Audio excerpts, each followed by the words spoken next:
In meiner 14-Tage-Challenge zum Weltkartenbasteltag sind wir genau in der Hälfte angelangt. 7 Tage sind vorbei. Heute auf meinem Basteltisch kannst du zuschauen, wie ich zu den ersten 7 Themen der ersten 7 Tage 7 Karten bastel. Was dabei rauskommt, weiß ich selber noch nicht so genau. Ich habe zwar eine Vorstellung, also bin ich genauso gespannt wie du. Bleib dran, es geht gleich los.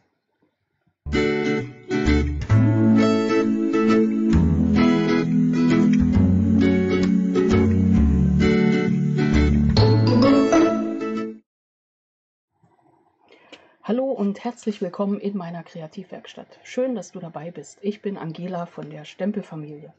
Bei mir läuft gerade die 14-Tage-Challenge zum Weltkartenbasteltag. Vielleicht hast du davon was gehört, gelesen. Da sind ganz viele kreative Werke auf den sozialen Netzwerken und in einer WhatsApp-Gruppe zu sehen. Die ersten 7 Themen sind durch. Ich persönlich habe gar nicht so viel geschafft dazu, aber ich habe mich gefreut an all den tollen Dingen, die ich da gesehen habe. Und heute gibt es meine 7 Karten. Ja, am Tag 1 habe ich ja noch eine Karte gezeigt, weil ich da bei unserem Online-Video-Hop mit dabei war in meinem Team. Ich organisiert, klar. Gibt es diese Lichterkarte bei mir. Das ist eine Aufstellkarte zum Geburtstag. So funktioniert sie, so stelle ich sie auf. Das Licht ist hier in der kleinen Schachtel. Hole ich mal schnell raus. Das ist übrigens eine Stanzform von Stampin' Up. Das Licht ist hier, wird hier reingestellt und das ist meine Karte. Wir 5 Demos, die da mitmachen, haben zu einem Kartensketch gebastelt. Das ist so eine Vorlage, sage ich mal. Man überlegt sich das und dann schauen das alle, dass sie ihr Layout der Karte dementsprechend basteln. Das ist nur eine Vorlage und Idee, das muss also nicht 1:1 umgesetzt werden. 5 tolle Videos sind da entstanden, aber jetzt sind wir bei Zahl 7, also 7 Tage, 7 Karten. Das war die zweite Karte, das lege ich mal beiseite. Und dann geht das hier auch schon los. Ich habe mir überlegt, so rationell wie möglich, so viel wie möglich dabei rausbekommen. Unsere 7 Themen sind einmal Geburtstag, dann an die Punkte fertig los, selbstgemachter Hintergrund, gute Besserung, Blätter und Kränze, Danke-Karte und zum Weltkartenbasteltag am 1. Oktober das Thema Freestyle. Also du kannst machen, was du willst. Okay, habe ich mir gedacht, das erste Thema hätten wir schon weg. Das war die Geburtstagskarte, aber verlinke ich dir natürlich hier, aber ich mache trotzdem gleich noch eine. Zum Thema Nummer 7, Freestyle, bin ich auch schon fertig. Und zwar habe ich da diese Karte, kann man hier so aufmachen, schau mal. Und dann kannst du hier so ziehen. Hab immer Sonne im Herzen. Eine Karte, die was kann. Eine Anleitung zu dieser Technik habe ich schon vor 2 Jahren mal gemacht.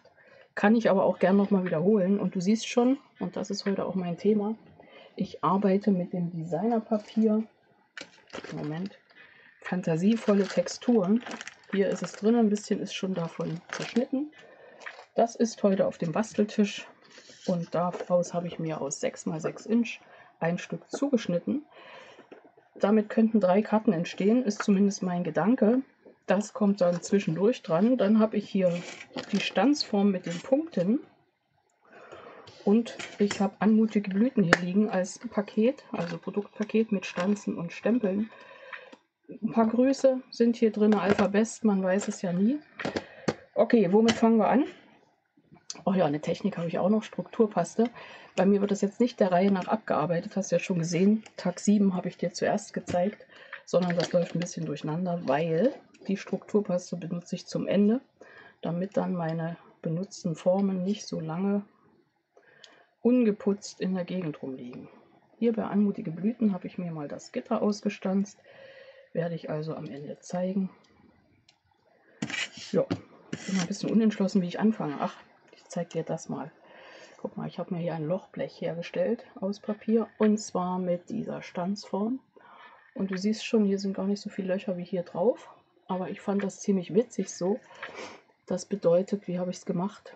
Parallelverschiebung. Ne? Ich habe das einmal gestanzt und dann immer mühsam in 4 Positionen verschoben, dass ich am Ende alle Löcher hier reinbekommen habe. Es ist relativ plan, nicht 100%, aber das kennen wir ja schon von mir. Vielleicht ergibt sich zwischendurch, dass noch ein Layout bei rauskommt. Schauen wir mal. Ich nehme zuerst dieses Element, weil wir einmal dabei sind, und werde das mehrfach verwenden. Zuallererst lege ich das hier mal drauf. Leg mir was drunter. Und wir haben ja auch das Thema Hintergrund. Das bietet sich also dann mal jetzt an. Hier drauf gelegt. Ich habe die Blending-Pinsel hier. Die Farben des Designerpapiers sind Mangogelb, Aquamarin, Wildleder, Lodengrün, Celadon und, kann ich nicht lesen, du weißt, dieses helle Rosa, ich glaube es ist Blütenrosa, richtig. Verwenden tue ich jetzt für meine Blending-Sache, also für meine Schablonen-Schmiertechnik, Maskiertechnik, wie auch immer. Probieren wir einfach mal. Lege ich das mal so hin, an die Punkte fertig los, lässt ja wirklich vieles zu mit Punkten. Und ich wische da hier einfach mal so ein bisschen drüber. Es ist Herbst und das Designerpapier hat auch so einen leichten Herbstschimmer, würde ich sagen. Also greifen wir das einfach mal auf. Schön festhalten. Wir haben ein helleres Grün und ein dunkleres Grün. Celadon ist das hellere und das andere ist das dunklere. Und du siehst, das gibt schon so eine richtig schöne Herbstmischung. Weil Herbst ist ja echt auch eine coole Jahreszeit. So heute jetzt, Anfang Oktober, startet man gedanklich schon mal so richtig in den Herbst rein. Genau. So. Und dann schauen wir mal, was dabei rauskommt, wenn wir das einfach als Schablone verwenden. Jetzt mal schön wieder alles zumachen.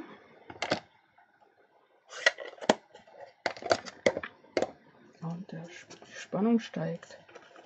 Hier habe ich meinen schablonierten Hintergrund. Da hätte ich eigentlich schon das Thema Hintergrundtechnik durch. An die Punkte fertig los, hätte ich dann auch schon erledigt. Also, dieser Hintergrund ist fertig und du ahnst es schon, hiermit geht noch mehr.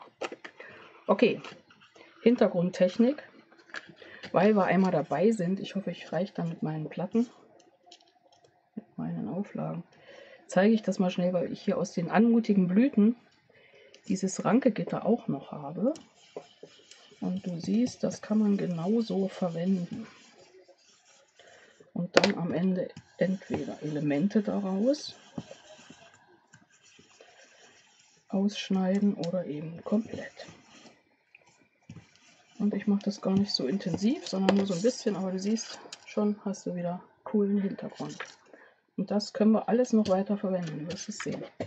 Gut, haben wir uns mal angebastelt ins Thema. Und dann nehme ich mir mein Designerpapier in 6 x 6 Inch. Und in diesem Fall schneide ich mir das nochmal ein Stück kleiner auf die 15 x 15, weil das wird wieder so ein kleines One-Sheet-Wonder, wo ich praktisch aus einem Papier mehrere Sachen mache. Und in dem Fall sind es 3 Karten, die da rauskommen. Kannst du aber auch noch erweitern auf mehr. Okay, ich schneide hier einen Streifen von 5 cm ab, also bleiben 10 übrig. Ich habe eben hier Klebebögen geschnitten. Ich sehe, meine Klinge ist nicht so sauber. Ehe ich die jetzt auswechsle, irgendwann ist die immer fällig, nehme ich mal meinen zweiten Papierschneider. In der Hoffnung, dass hier alles safe ist. Okay, ich nehme ein Stück und lege es jetzt quer. Das sind die 5 cm x 15 und schneide auf 5 cm 3 Elemente raus. Genau. Das Schöne ist bei den meisten der Designerpapiere, dass sie ja beidseitig unterschiedliche Muster haben und das können wir jetzt auf unseren Karten, gerade bei One-Sheet-Wonders, gut nutzen. Jetzt habe ich zerschnitten das Stück 10 x 15 cm bei 7,5 cm. Nehme das eine Element und schneide da jetzt Streifen bei 2,5. Haben wir schon gerechnet, gibt also 3 Streifen. Genau. Und du siehst schon, die Rückseite wäre so, hebt sich ganz gut ab. Lege ich mal hier oben mit hin. Und für die dritte Sache schneiden wir quer rüber bei 2 cm.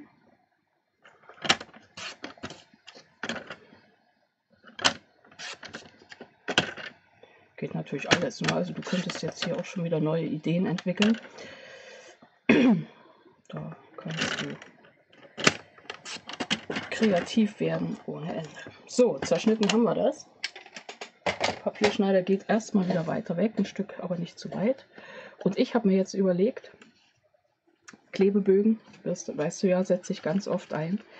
Ich habe das Designerpapier Tatsache in 2 Stücken genommen und auf Klebebögen aufgezogen. Einmal mit der Seite mit Gold und einmal mit der anderen Seite. Und dadurch kann ich die unterschiedlich verwenden und das mache ich jetzt eben auch. Ich nehme erstmal für meine erste Karte, ich werde also diese nehmen, aber du hast hier ja die Zuschnitte gesehen, könntest sie beidseitig verwenden und du weißt ja, Flüssigkleber ist nicht so meins. Doppelseitiges Abreißklebeband, ja klar, aber gerade bei dem, was wir hier vorhaben, macht sich das ganz gut, wenn ich das einfach, ich weiß nicht mehr, was ich sagen wollte, ja, beidseitig verwenden kann und hier praktisch auf Klebebögen aufgezogen habe. So, jetzt haben wir es. Das heißt, ich nehme meine Quadrate. Ich brauche hier immer viele Karten, deswegen mache ich hier nichts umsonst.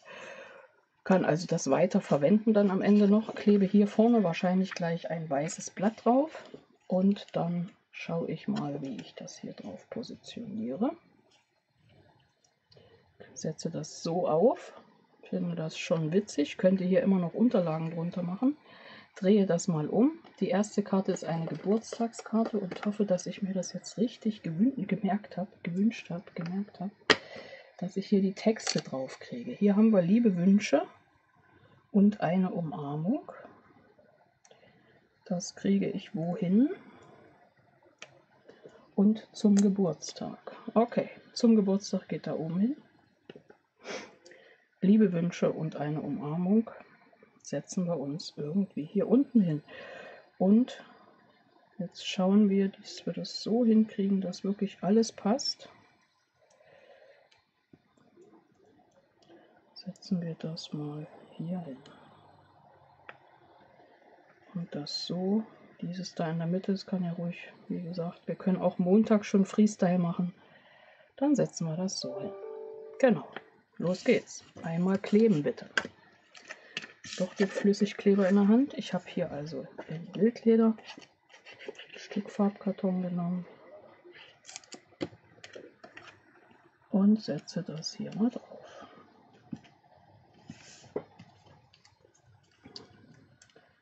Ja, das war's natürlich. Ich erzähle dir einen langen Text über die Klebefolie und dann setze ich doch tatsächlich mit meinem Klebstoff an. Ich hab's drauf.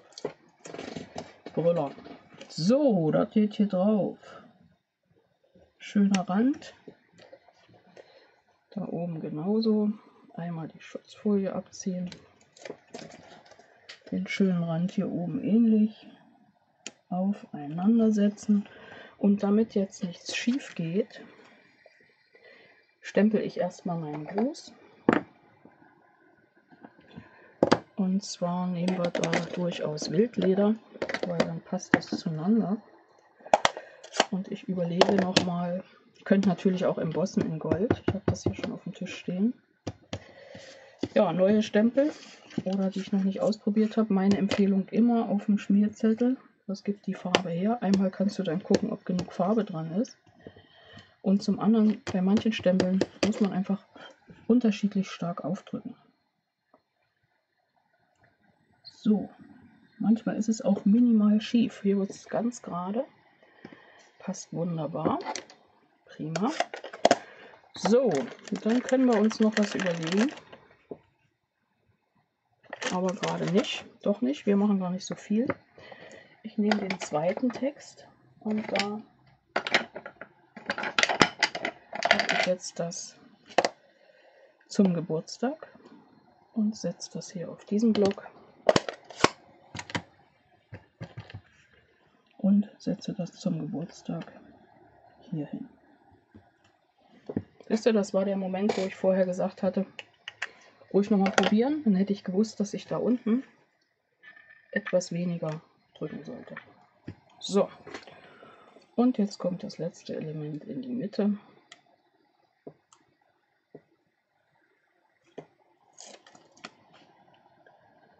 Und das passe ich jetzt einfach so an, dass es links und rechts relativ gleich liegt mit den Abständen und auch zur Schrift die gleichen Abstände hat. So, und fertig ist meine erste Karte. Hier könnte natürlich irgendwo noch ein bisschen Band dran.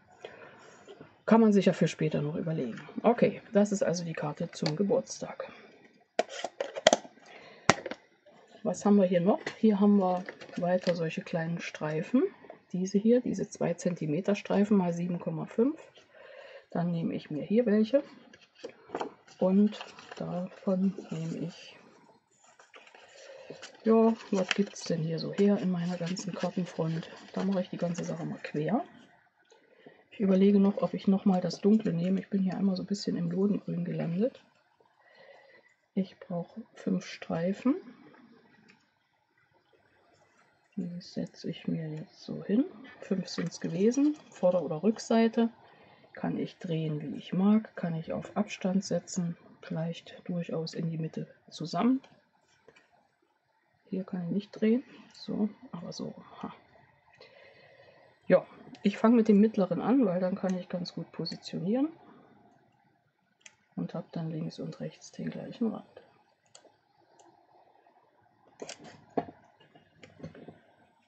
So, noch ein bisschen nach oben. Kann mir jetzt überlegen, wie viel Abstand ich zwischen den einzelnen Elementen haben möchte. Das bedeutet dann auch, wie weit kann ich außen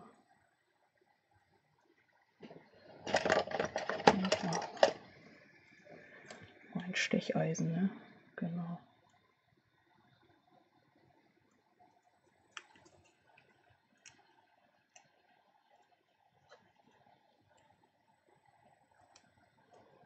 Ja, das ist der Nachteil mit der Klebefolie. Das geht natürlich immer gut ab, nur nicht, wenn die Kamera an ist. Also muss ich das hier mal so ein bisschen friemeln. Da ist es. Mann, Mann, Mann. Das war ja schwierig. Okay, das setze ich nach unten. Ich will es gar nicht so nah zueinander haben, sondern eher so. Und dieser geht wieder nach oben.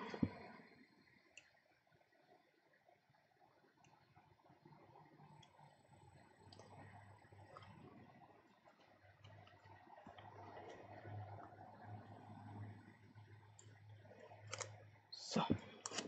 Ich wollte schon sagen, es geht schwer, aber wir schaffen das. So, gucken, dass es schön unterschiedlich oben und unten sitzt. Machen wir hier eine schöne Stelle zum Abmachen. Hier drüben.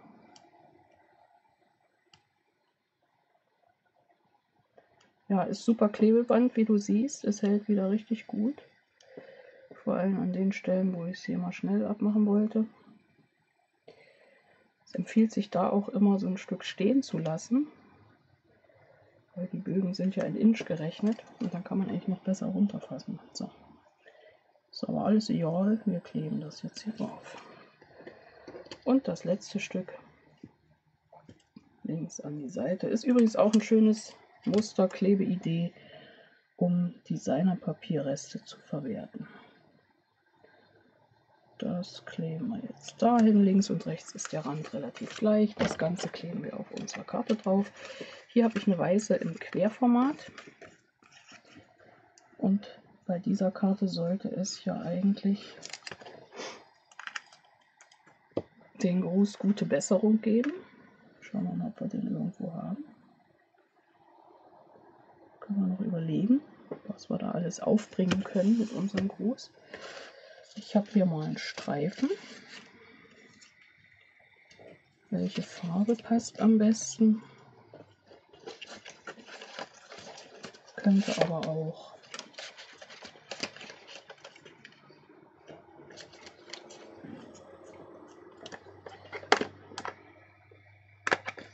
Gute Besserung ist hier eine gute Besserung für dich. Das nehmen wir jetzt, wenn wir es finden, da ist es. Kleinen Stempelblock dazu. Und noch sind wir gut bei Wildleder bei. Wollen wir es wagen, ohne abzustempeln vorher? Ja, ich wollte es ausprobieren, aber jetzt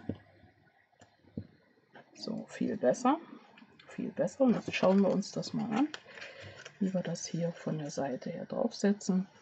Und da gibt es Platz für eine Schleife. Und da wir hier Gold haben, können wir auch wunderbar mit Gold arbeiten. Und jetzt nehme ich hier mal dieses kleine Band und wickel das da dreimal drum. Das ist ja recht filigran, da passt es gut. Ja, ich setze das hier einmal drauf.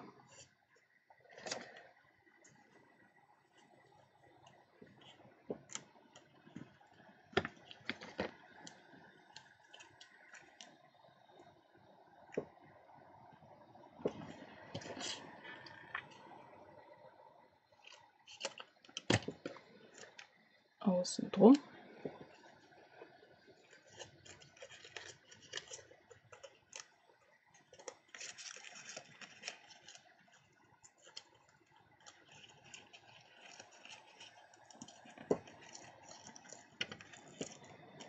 Bietet sich hier an, einen Doppelknoten zu machen. Eine Doppelschleife ist auch schön. Doppelknoten und dann das Ganze hier schön zusammenknoten. Schleifen. Zusammenschleifen natürlich. Du merkst schon, du weißt jetzt, warum ich immer so kürzere Videos mache, wobei manch einer denkt, es sind lange Videos. Die mache ich deswegen, weil ich muss mich ja so lange konzentrieren. Es ist immer mal dasselbe. Wenn ich jetzt also Quatsch erzähle, dann liegt das daran, Konzentration lässt nach. So, du siehst auch, ich bin völlig in Herbstfarben aufgegangen im Moment. Ja, das ist fast noch ein Stück schieben, ne, dass das da nicht so an der Naht ankommt. Ja, und Karte Nummer 2. Karte Nummer 3. Da hatten wir schon mal was vorbereitet. Schauen einfach, ob das funktioniert. Und auch da nehmen wir jetzt diese 3 Streifen von der Länge 10 cm, noch von unserem One-Sheet-Wander aus dem Zerschnitt und schneiden die einfach, hatten wir schon mal irgendwann, diagonal auf. Das kommt an die Stricky Stripe Technik ran. Nicht zu diagonal, nur so ein bisschen, nicht, dass da uns was, weißt schon, dann am Ende nicht aufgeht.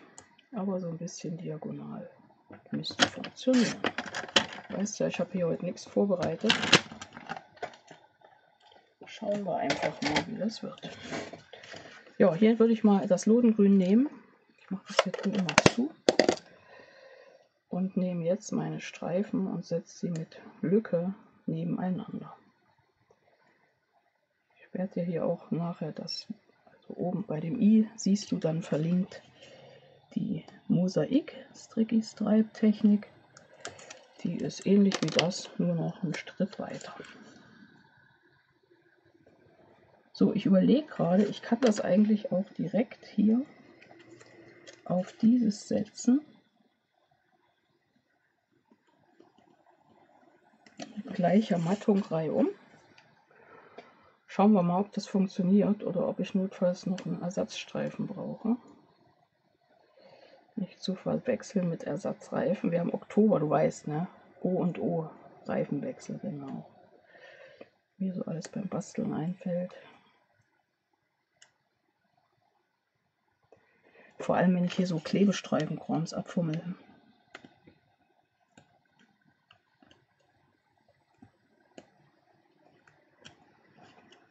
Ich bin ja nah dran zu sagen, das klebe ich später. Glaubst du es? Oder ich sage einfach, nicht das klebe ich später, sondern nächstes Mal schenke ich mir die Sache mit den Klebebögen. Aber ich finde es halt witzig. Mir gefällt es besser mit Klebebögen.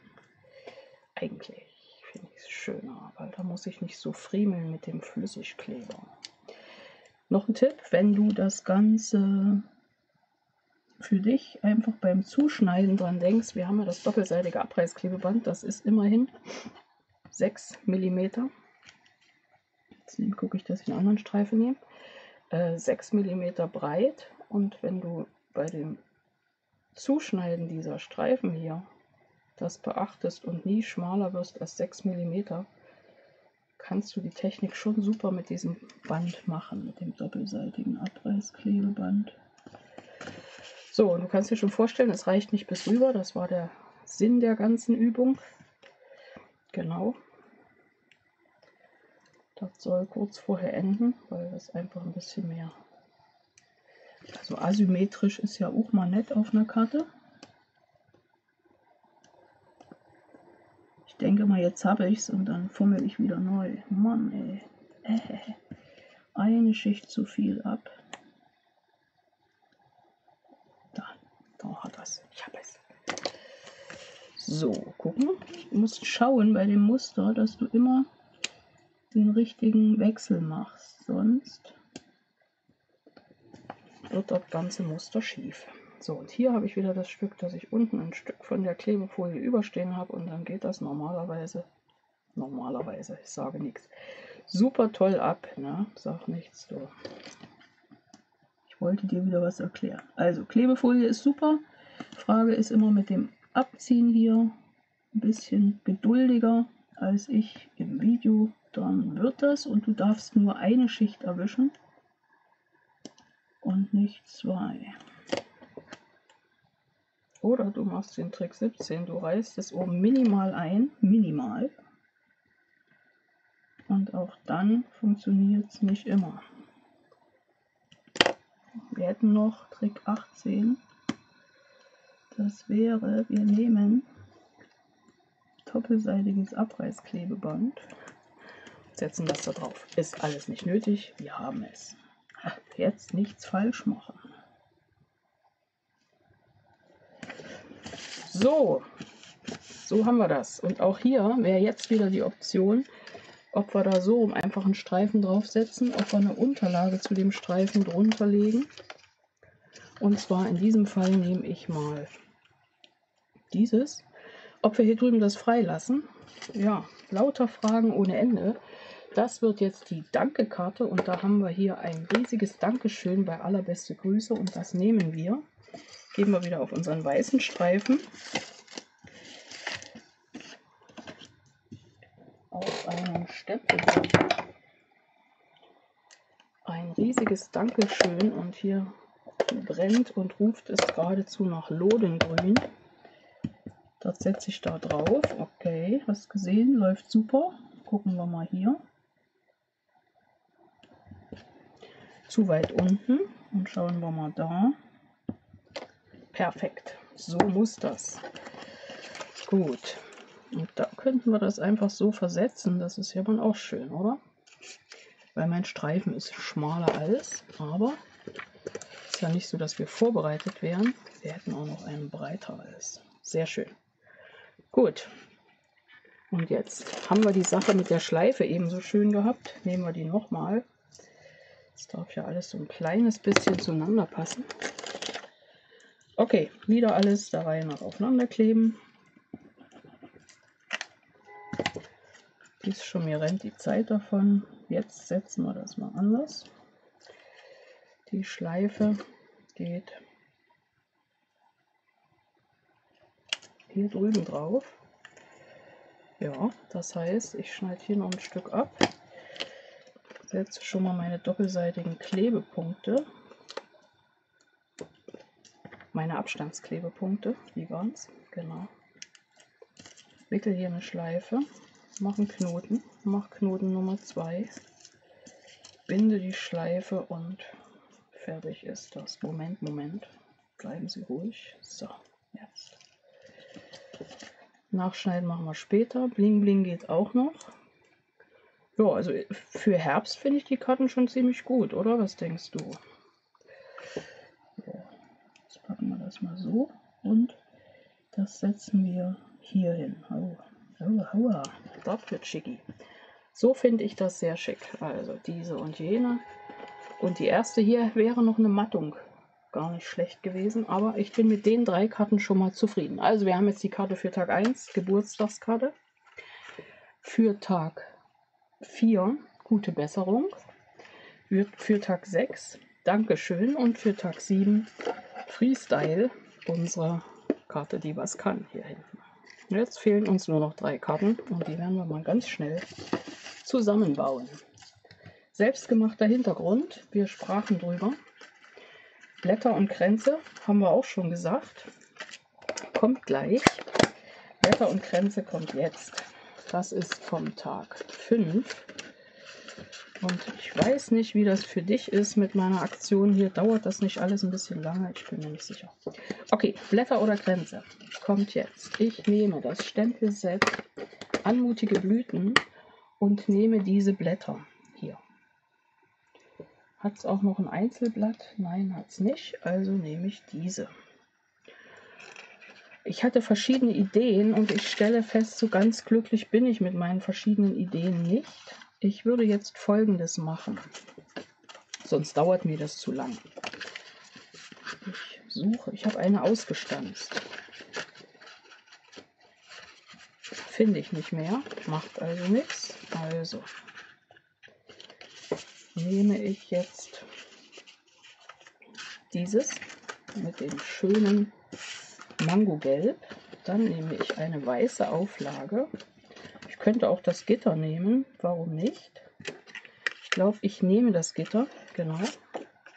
Setze das so rum hier drauf, nehme hier mal meinen Stanzkreis, weil wie gesagt, es gibt ja immer viele Möglichkeiten und stanze hier gleich aus, nehme aber das Papier und schneide es nochmal etwas kleiner, und zwar, weil mir der Rand da oben und unten nicht so ganz gefällt. Oder? Doch, ich lasse es. Ich lasse es auf die Größe. Ich setze es hier drauf, nehme den Kreis, gucke, ob ich einen Bleistift habe. Hier ist mein Bleistift. Setze das hier ran, male einmal den Innenkreis als Markierung und schaue, dass ich dann drüber stempel oder ihn wieder wegradiere. Dann nehme ich meinen Blätterstempel. Was haben wir für einen Stempelblock? Dieser hier ist ganz gut. Und arbeite jetzt mit, in dem Fall erstmal Celadon. Setze ich dahin, schaue, dass ich sauber setze. Und ein Kranz ist ja immer in alle Richtungen möglich. Genau, und setze da oben drauf als nächstes das Lodengrün.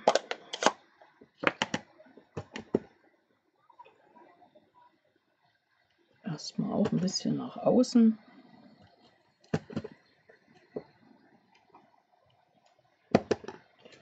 Das muss gar nicht so gleichmäßig sein.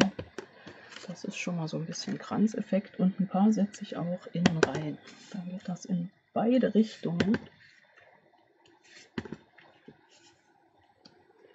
So, das ist schon mal die Grundlage für den Kranz.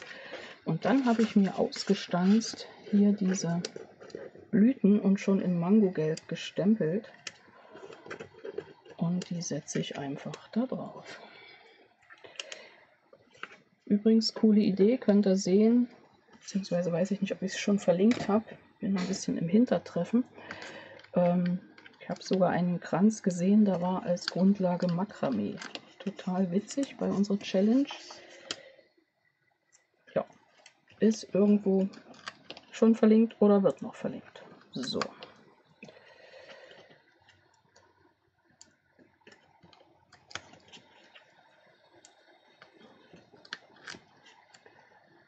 Ich hätte hier auch noch so diese goldenen Zweige gestanzt, aber es kann sein, dass das Ganze dann zu viel wird. Man neigt ja manchmal dazu, etwas zu viel zu machen. Ich setze jetzt erstmal meine Blüten da drauf. Da arbeite ich so ein bisschen gegenüberliegend und schaue, wo ich mich eventuell verstempelt hätte. Dann wird das einfach damit ausgeglichen. So, meine Blüte nach innen, oder? Nee, lassen wir mal schön nach außen. Kommen sie schon ganz gut. So.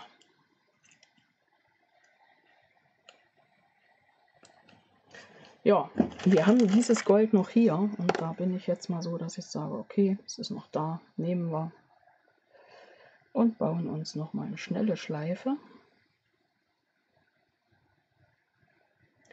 War ein bisschen zu schnell. Zweite schnelle Schleife. Gut festziehen. Jetzt die Schlingen legen und abschneiden. Klebepunkt. Das sind jetzt die Klebepunkte. Holen wir uns hier einen raus und rollen den so ein bisschen hinten an das Band, dass nicht alles Mögliche da anklebt, und setzen unsere Schleife hier oben hin. Richten wir noch ein bisschen, das Band so ein bisschen nach außen legen. Ja, innen rein könnte dann noch ein Gruß gestempelt werden, aber der Kranz ist soweit fertig und wird hier einmal aufgeklebt. Also das ist das Thema aus unserer Challenge Tag 5, Blätter und Kränze. Ja, geht natürlich jetzt immer noch einiges im Ringsrum. Haben wir also auch. 5, 2, 4 Karten haben wir. 5 Karten haben wir. Jetzt kann ich schon nicht mehr zählen. Ich glaube, das ist Stress. So, und jetzt machen wir das Thema mit den an die Punkte fertig los und Hintergrund noch fertig. Und dafür hole ich mir doch nochmal die Strukturpaste auf den Arbeitstisch und schau mal, ob ich hier noch ein paar fertige habe. Hier wäre nochmal Hintergrund. Ihr wisst, die Wischtechnik. Und jetzt nehmen wir aber diese Punktschablone hier, weil wir sie so mühsam ausgestanzt haben. Und wir könnten auch ein farbiges Papier nehmen. Das machen wir mal. Ich finde das mal spannend. Wir nehmen ein farbiges Papier. Hier habe ich mir eine Sichthülle genommen. Weißes Papier rein oder in dem Fall das karierte Papier. Strukturpaste habe ich letztens schon mal ein Video gemacht mit einer Anleitung. Es gibt demnächst noch mal eins so nach dem Motto, wie geht das? Ja, du hast die Möglichkeit. Du kannst es einfarbig verwenden oder einfärben. Ich mache mal Folgendes. Ich nehme hier den letzten Rest. Ich habe da neue Packungen. Ich färbe mal kurz was ein. Und zwar holen wir uns mal hier ein bisschen Celadon. Und da können wir ganz einfach hier so Mischi-Maschi machen. Heller oder dunkler. Das ist Nummer 1 und wir holen uns gleich noch Mangogelb. Mal gucken, dass wir nicht das falsche Gelb brauchen. So, und das ist eine Sache, die muss schnell arbeiten. Mein Putzmittel steht anbei. Man muss nicht alles gestalten. Man kann auch ein paar Sachen einfach freilassen, aber du siehst schon, ich mache aus dem, was vorhin meine Schablone war und dass ich dann so ein bisschen praktisch ja, beschädigt habe durch das Farbige, aber selbst das Bunte wäre gegangen. Jetzt noch die letzte Möglichkeit, dass ich es praktisch wieder verwende und dadurch, dass ich überall dann drüber ziehe, kriegt es nochmal einen bunten Effekt. So, hier wird schnell geputzt, weil wir wollen ja irgendwann mal fertig werden. Den machen wir jetzt sauber. Machen wir ihn noch trocken mit Läppchen und nehmen nochmal ein bisschen Strukturpaste, suchen uns eine saubere Ecke, dann nehmen wir hier oben. Nehmen da jetzt das Mangogelb, ganz wenig immer, weil alles, was zu viel ist, wird am Ende nicht ja, von der Strukturpaste angenommen und verläuft dann irgendwie auf den Boden. Verstehst du die Problematik? Ja, das habe ich so noch nicht probiert. Ich habe das zwar mit anderen Sachen probiert, aber nicht hiermit. Deswegen weiß ich nicht, wie das am Ende wird. Bin schon sehr gespannt, ob das funktioniert oder ob das dann nachher unter dem Motto läuft. Haben wir probiert, hat nicht funktioniert. So, hier schön sauber. Es kann sein, dass ich am Ende noch mal einen Rand abschneide.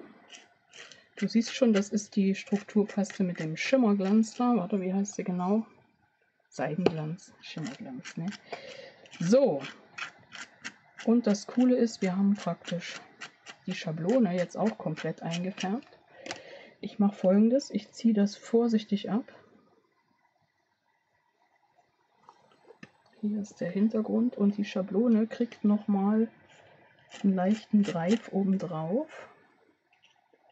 Genau, dass sie überall eingefärbt ist und ist dann auch gut zu verwenden. Und das hier haue ich mal in meinen Eimer, muss ich dann alles gleich putzen. Das lege ich mal kurz hier drauf zum Trocknen. Ich schaue mal, dass ich am Rand noch ein bisschen was abnehme. Ja, und zum Thema an die Punkte fertig los, würde ich sagen, sind wir jetzt gut versorgt. Und auch zum Thema Hintergrund ist jetzt alles gelaufen, was irgendwie laufen konnte. So, und daraus baue ich jetzt nur noch meine letzten 2 Karten. Wie gesagt, putzen Sie Ihren Tisch. Moment, ich lege sie mal beiseite und würde jetzt dieses hier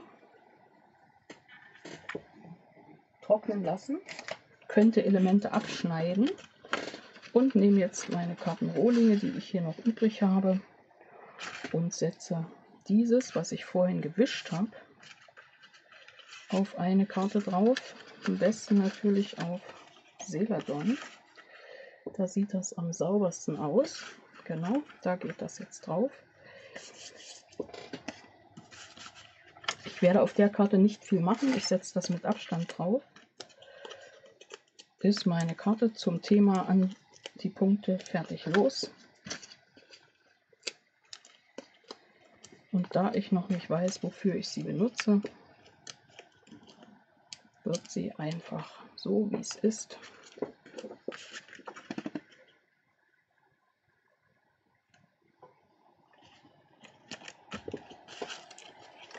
hier hingelegt als Hintergrund. Und jetzt kommt das andere Element.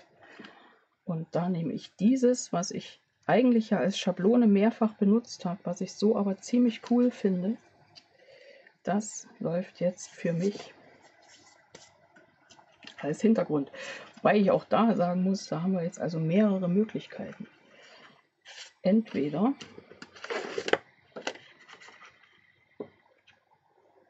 so wäre es schon fast der Vordergrund, also ist eigentlich das eher die Hintergrundtechnik und das die Technik an die Punkte fertig los. Und das setze ich jetzt hier drauf. Und wie klebe ich das? Da nehme ich meine Klebepunkte und setze mir die hier einfach locker auf die Rückseite an die Stellen, wo keine Löcher sind. Ja, du weißt.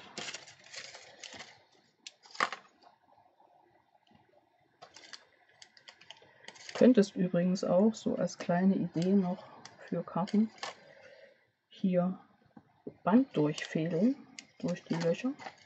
Geht super und ist total witzig. Geht immer. Also es geht immer noch mehr. So, jetzt haben wir einige Punkte an meinem Finger. Da sollen sie nicht sitzen. Hier drauf sollen sie sitzen. Das ist auch witzig. Okay, setze ich hier drauf und du siehst, wir müssen schon entscheiden, ist es Punkte oder Hintergrund, ist egal. Die beiden Karten werden sich einfach gegenseitig jetzt noch betteln, wer was wird. Und ich suche mir noch einen schönen Gruß, den ich da einfach drauf schreibe. Und das mache ich ähnlich wie bei meinen Karten aus dem One-Sheet-Bander. Es ist noch nicht ganz trocken, aber wir lassen das jetzt so. Ich muss mich noch mal putzen. Hier wäre der letzte Hintergrund. Also du siehst, ich bin ganz begeistert von diesen Farben. Ich hatte letztens schon so eine schöne Farbmischung, aber diese hier, die hat es ja auch in sich. Okay, so, was können wir noch draufsetzen? Siehst du, das habe ich eben gesucht. Das war noch eine Möglichkeit für meinen Kranz. Okay, ich setze jetzt hier mal so ein bisschen beiseite und schaue einfach, dass ich die letzten hinterher fertig mache. Aber du kannst es dir vorstellen, das hier muss nochmal fertig trocknen, sonst geht das schief. Hier drüben nochmal eine Unterlage und ich bleibe mal bei dieser Dekoration mit dieser Form. Vielleicht kommen hier ein bisschen Gold noch dazu. Das entwickelt sich jetzt alles. Du wirst es sicher in den nächsten Tagen auf meinem Kanal sehen. Also mit dem Hashtag 14-Tage-Challenge Weltkartenbasteltag oder bei der Stempelfamilie kannst du alle Karten bewundern. So, das war's. Länger geht jetzt wirklich nicht bei mir. Jetzt muss ich erstmal ausruhen. Die Woche 2 startet mit heute. 7 weitere Themen bei der 14-Tage-Challenge Weltkartenbasteltag. Du findest sie alle auch auf meiner Website, auf meinem Blog, einzeln beschrieben und auch die Bilder von dieser Woche zeige ich dort. Nächste Woche die Themen ganz kurz. Tag 8 Herbstblumen, Tag 9 Schwarz-Weiß und eine Farbe, Tag 10 Gutscheinkarte, Tag 11 Schütteln oder Kullern, entscheide dich, Tag 12 Männerkarte, Tag 13 Gute Laune Gruß, Tag 14 Weihnachtsgrüße. So, das war's. Ich wünsche dir einen schönen Tag. Bleib kreativ, werd kreativ und bleib hier und schau dir weitere Anleitungen und Tipps an. Frag mich nach der Challenge oder schau einfach auf meine Website. Bis gleich in meinem nächsten Video. Deine Angela von der Stempelfamilie.